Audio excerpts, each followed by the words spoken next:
tide about to turn on the equities market rally? You're watching Dukascopy TV. I'm Monica Gibson and I'm joined by Charles Henry Monchau from EFG International. Charles, thank you very much for coming in today. Now, if we look at the equities market, they have been rallying for quite some time now, the flavour of the month for many months, it's fair to say, I think. However, over the last few days, the market has shaken a little bit. So what is your current view, Charles?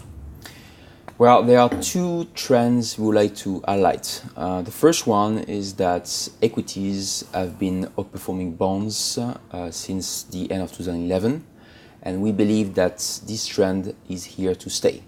It will not be a straight line, but in the medium to long run, we expect equities to continue outperforming bonds. And there are three reasons for that. The first one is valuation.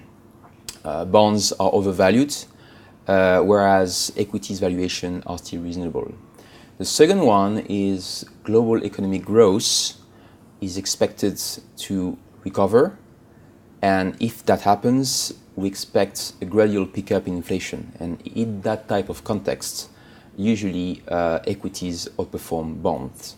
And the third one is about great rotation. So the great rotation from bond funds to equity funds hasn't started yet. However, if you look over the last 10 years, we have seen massive inflows into bond funds and outflows from equity funds. So if the macro context normalizes, we do expect to see some kind of mean reversion, and this should be very positive news for equities. So we do expect more outperformance from equities of bonds. So that's for the first trend, is equities expected to outperform bonds.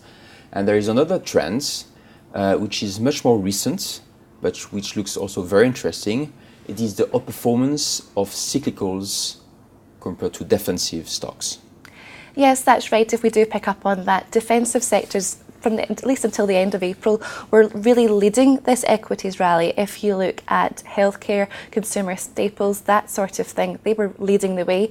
The other side, the cyclical sectors, were really lagging. If you look at technicals, industrials, energy, that sort of thing.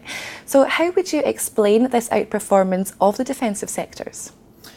So the outperformance by defensives until the end of April can be explained by two factors. The first one is the following, is that investors who have been increasingly frustrated by the low returns paid by cash and fixed income have been tiptoeing into the equity markets by looking at stocks which paid high dividend yields and also which have lower volatility, so typically the defensive stocks. So that's for the first factor. The second factor is that macro data numbers have been rather disappointing. So investors have been favoring companies with stable cash flows and more visibility. So it's, again, the defensive sectors. But these cyclical underperformance have already gone very far. If you look at the valuation premium paid for defensive stocks over cyclical stocks, it's near historical high.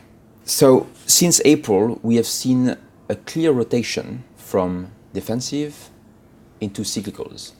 And what is interesting is that this has happened without a major improvement in macro data.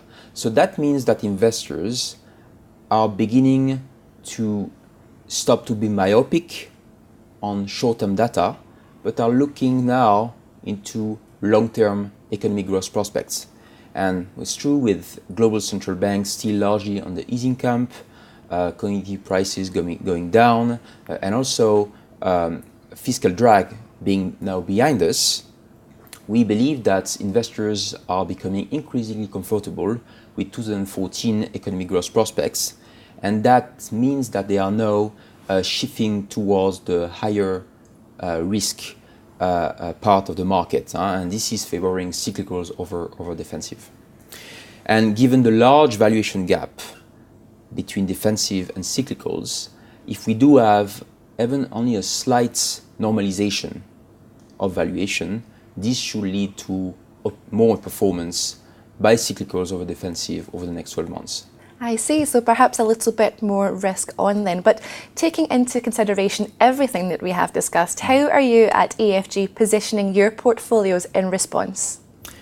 So it might be a bit too early to overweight cyclicals within our clients' portfolios. However, we are currently preparing all clients' portfolios for a change in terms of sector exposure. So for instance, recently we have been recommending to our higher-risk clients the semiconductors stocks and sectors. So for instance, stocks such as Intel, which has been doing well recently, still looks very attractive. You can also play that through the Semiconductors Holders Trust ETF with ticker SMH. Okay, so this is one example on how to play the cyclicals outperformance going forward. But there is also one thing I would like to highlight, is the fact that if cyclicals start to do well, that should be a very positive news for the equity market. Why is that? If you look at the MSCI World, in terms of market cap, the weighting of cyclicals plus financials make up 70% of the index, whereas defensive only make for the 30% remaining. So if we do see good performance from cyclicals, that should be a very positive news for equity markets. Excellent. Nice to end on a little bit of a positive note there, Charles. Thank you very much for coming in and chatting to us today. Thank you. Okay, well that's it from Charles and myself for the moment. The TV team has plenty more to bring you before the weekend, so please do click back to Dukascopy TV. Goodbye for now.